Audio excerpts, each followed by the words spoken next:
Okay, I'm reading Pontius Pilate, chapter 16. This was the year which would shift the course of human history and dislodge many strata in the world's culture, from its dating system at the surface to its religious and philosophical values at the depths. But no one could have guessed this during the early months of 33. No one could have known that for once Rome would not determine world events, or that Jerusalem would. For Rome, it was a year as dangerous as the last. Tiberius, suspicious as ever, requested a special bodyguard to attend him whenever he should finally visit the Senate. Sheep-like as ever, senators not only bleated their approval, but passed a law requiring that they not be searched for concealed daggers at the door of the Senate whenever the emperor visited. Implicit was their promise that there would be no repetition of the Ides of March. Of course, that's when Julius Caesar was stabbed. But Tiberius never returned to the capital. Once again, he ventured to within 4 miles of it, spending some time in the suburbs, but suddenly he found an excuse to return to Capri. Like an insect circling a candle, his critics said, attracted to the light but afraid of getting burned. And the trials and executions continued, though the emperor now wanted an end to them. He took 2 drastic measures to stanch the blood. He issued orders that all persons in prison condemned for complicity with Sejanus should be killed. And so the hapless partisans were dispatched and their bodies pitched down the stairs of mourning into the Tiber. Then, with a certain grim but poetic justice, Tiberius had the bodies of some of the most notorious accusers who had disrupted the state thrown after them into the river. The public applauded him for that final gesture, and his popularity slowly edged upward in other ways. He refused further honors from the toady Senate, and when an economic crisis that year threatened to plunge Rome into financial ruin, Tiberius shrewdly pumped money back into circulation by setting up a fund of 100 million sesterces from which debtors could borrow interest-free. For a time, AUC 786 would be known as the year of Rome's economic depression, but later ages would call it AD 33 because of what was happening that spring in Palestine. The prefect of Judea, of course, could hear nothing of any drum roll of destiny as he prepared to leave Caesarea for his appointment with history in Jerusalem. Plagued with the petty problems of government and living under imperial probation, Pilate paid scant attention to Jesus of Nazareth. If he worked his wonders like a good orderly thaumaturge, and I don't even know that word, and did not preach rebellion, there would be no need to deal with him. Pilate was a little nettled when the notice for the arrest of Yeshua Hanasari was posted to Caesarea, for it suggested that the Sanhedrin might be trying to reassert its ancient right to execute capital sentence by stoning. Cornelius pointed out that stoning did not necessarily mean stoning to death in Jewish custom, though this was the extreme to which it usually went. To clear the air, Pilate dispatched a note to Caiaphas, which, without mentioning Jesus, warned him, in effect, "Try whom you wish, but remember that the jus gladii remains in the hands of the prefect of Judea." The Passover that year would fall at the beginning of April, and Pilate planned, as usual, to spend several weeks in Jerusalem around the time of the festival. Because of the messianic longings in the land, he gave serious thought to having a large contingent from the Italian cohort accompany him. But then he dismissed the idea. Genuine Roman troops would have been introduced into the holy city for the first time in 37 years, and Jerusalemites would surely manage to find something dreadfully symbolic about that gesture. Better to take only the usual company of local auxiliaries and rely on the Antonio cohort for security.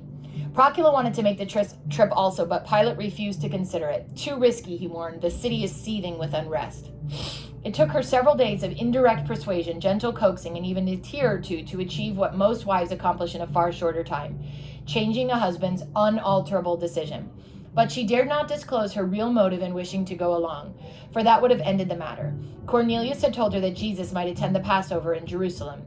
The various reports about the Galilean prophet had at first only tickled her curiosity, but now she was intrigued by what the extraordinary man had said and did. She had even thought of asking her husband for permission to go and hear the prophet, but his veto would have been so certain that she had not bothered. Yet her native religiosity kept feeding a blazing interest in the Galilean. Even if he did not show up in Jerusalem, he was, after all, a hunted man. She might at least interview those who had seen him. Their journey to Jerusalem lagged behind schedule because the roads were choked with crowds of their annual pilgrimage to the holy city.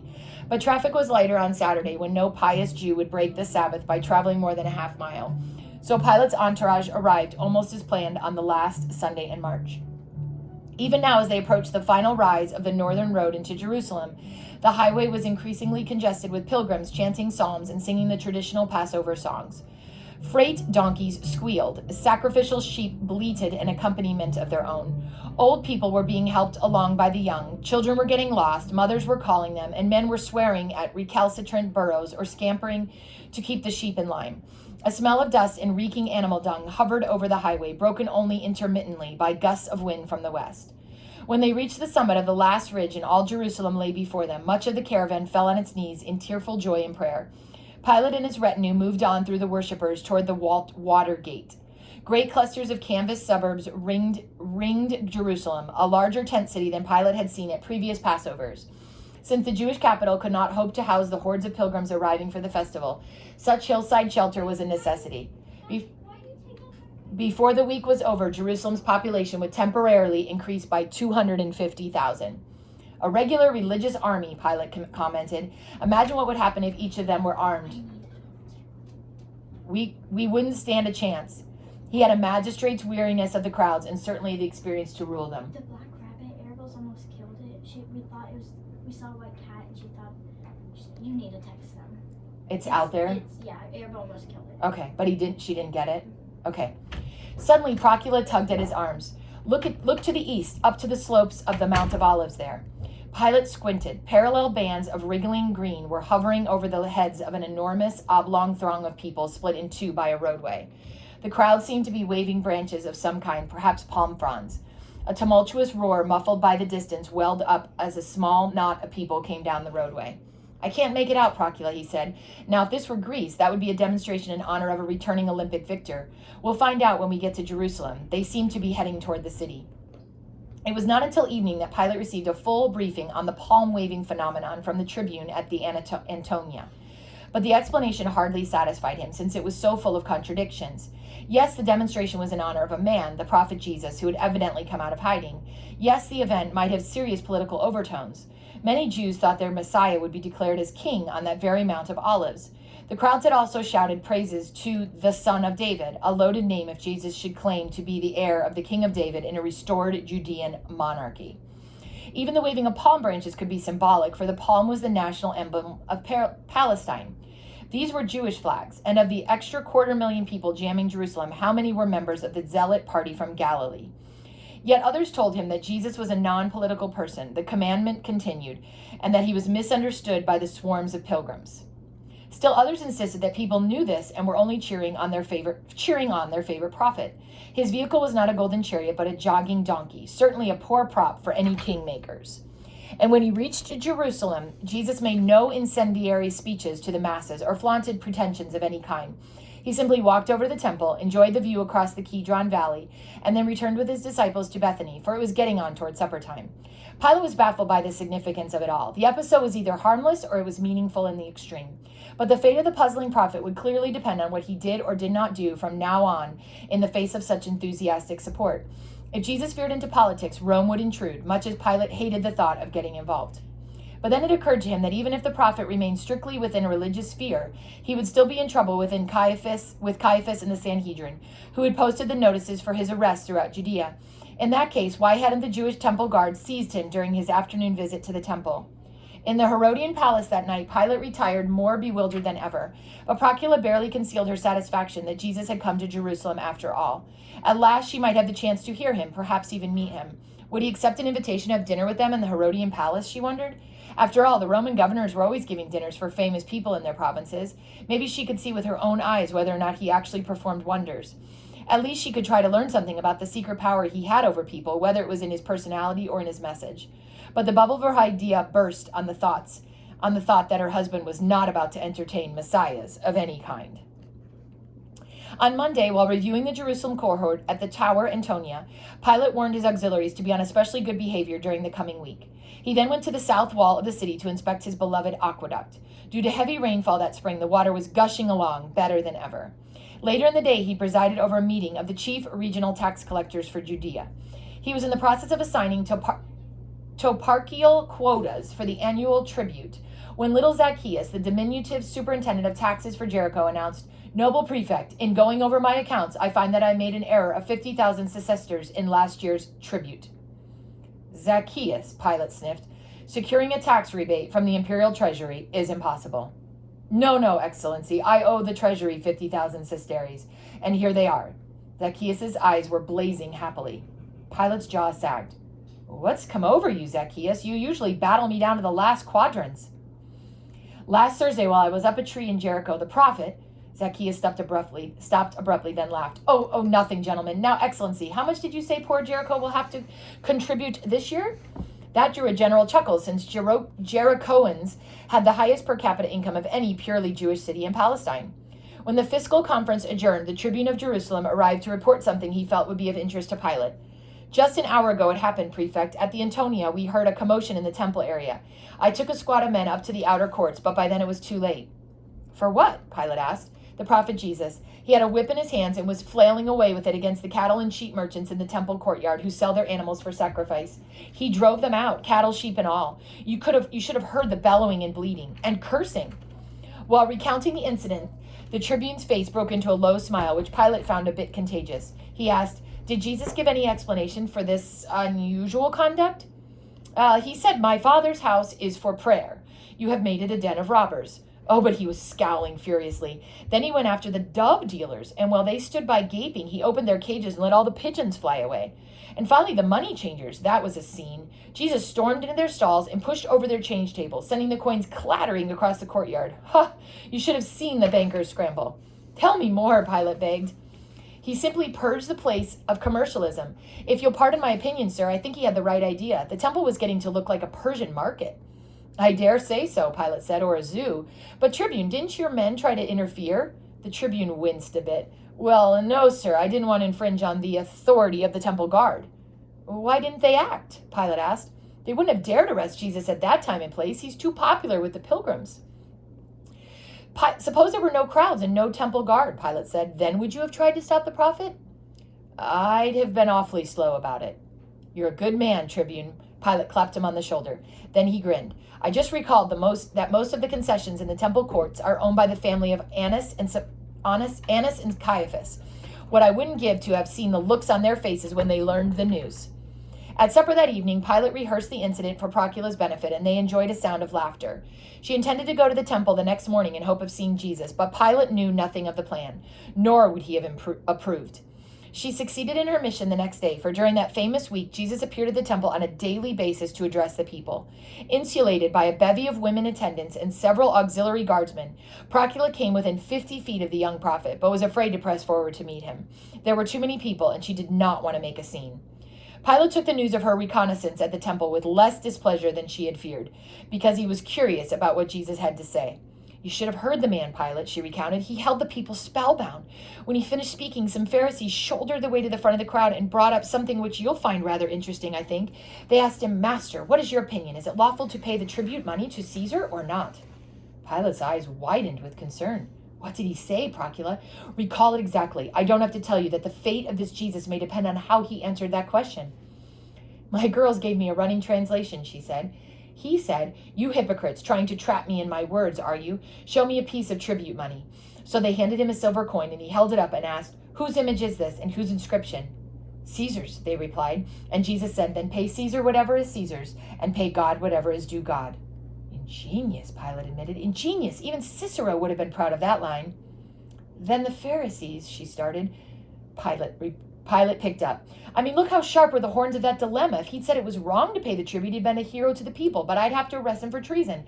If he'd simply answered that it was right to pay the tax, the crowds would have called him a Roman lackey. Anyways, continued Procula, the Pharisees disappeared. Then one of the lawyers asked him, Rabbi, what is the greatest commandment in the Torah? And one of my Jewish girls said it was an awful question. Their law is supposed to be equally great in all its parts, but Jesus replied, God is one. Love him with all your heart, soul, and mind, and your neighbor as yourself. There was dead silence until someone cried, Wise Rabbi, in one sentence you have summarized the whole law. Then the people actually cheered. Imagine, at the temple.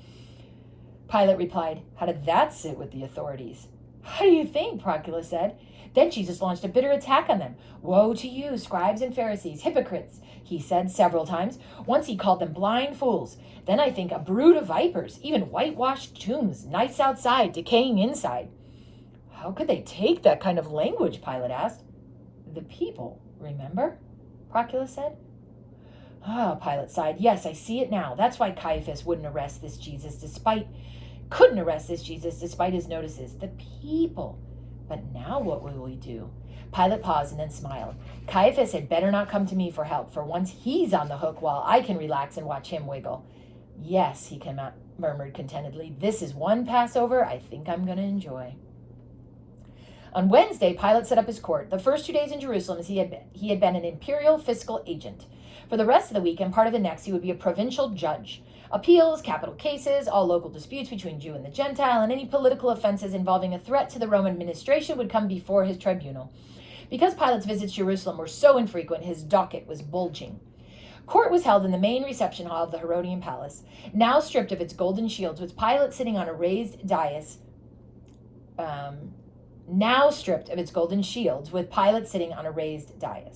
Sessions lasted from early in the morning until noon, and then because there were so many cases, from 2 to 4 o'clock in the afternoon.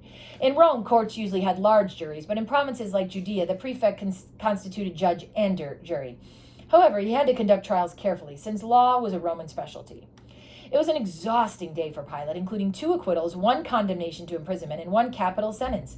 In the last, the condemned was crucified before nightfall. Perhaps humanely,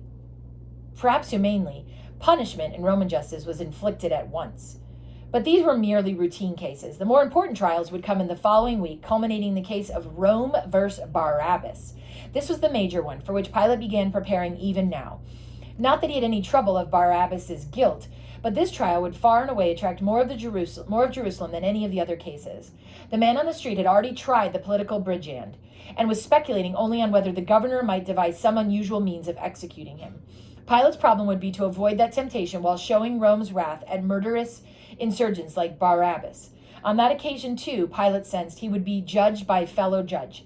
Herod Antipas had just arrived in Jerusalem for the Pesach, as the Jews called their Passover, and he could hardly miss the opportunity of evaluating Pilate's performance at the Barabbas trial.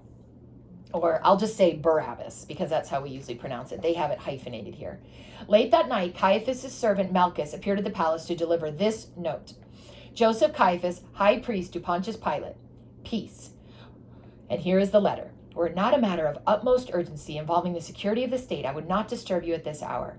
Yeshua Hanasari, a deceiver and false prophet who has broken our law on repeated occasions and whose heresy has been condemned by the great Sanhedrin, is in Jerusalem for the Pesach. You must have noticed his great following, which could break into seditious rioting at any moment. So dangerous is this situation that although the Sanhedrin has issued warrants for his arrest, we have not dared apprehend him because of the people. Our decision now is to arrest Yeshua at night, when he will not be surrounded by supporters. A close adherent of his has defected and will inform us of his nocturnal whereabouts so that our temple guard may arrest him. We respectfully request that a large contingent from your Antonio garrison assist our guard. Of the vast numbers of pilgrims camped on the hills surrounding Jerusalem, how many are followers of Yeshua who would attack our police if they knew we had the deceiver in custody? If you are agreeable, we can arrive at a mutual strategy concerning time and place for the arrest. The blessings of peace be yours. Pilate hated to make decisions when he was sleepy and preparing for bed. He resented the intrusion, but he had little choice in the matter. Gritting his jaw so that the muscles bulged a bit below his earlobes, he dictated a reply to an aide, who handed it to Malchus. Pontius Pilate to Joseph Caiaphas. Greeting. I sympathize with your concern. We also have been kept informed of Jesus the Nazarene over the past months, and have been ready to arrest him if he preached rebellion. Thus far, it appears he has not. He may well have offended you on religious grounds, but I'm hardly qualified to judge on that score. Accordingly, I do not feel justified in committing Roman auxiliaries to apprehend Jesus, even if the temple guard would make the actual arrest. I feel certain that if your police proceed with any strength, they will have no trouble arresting Jesus by night. Were our troops to join yours, would this not advertise your purpose to all the pilgrims?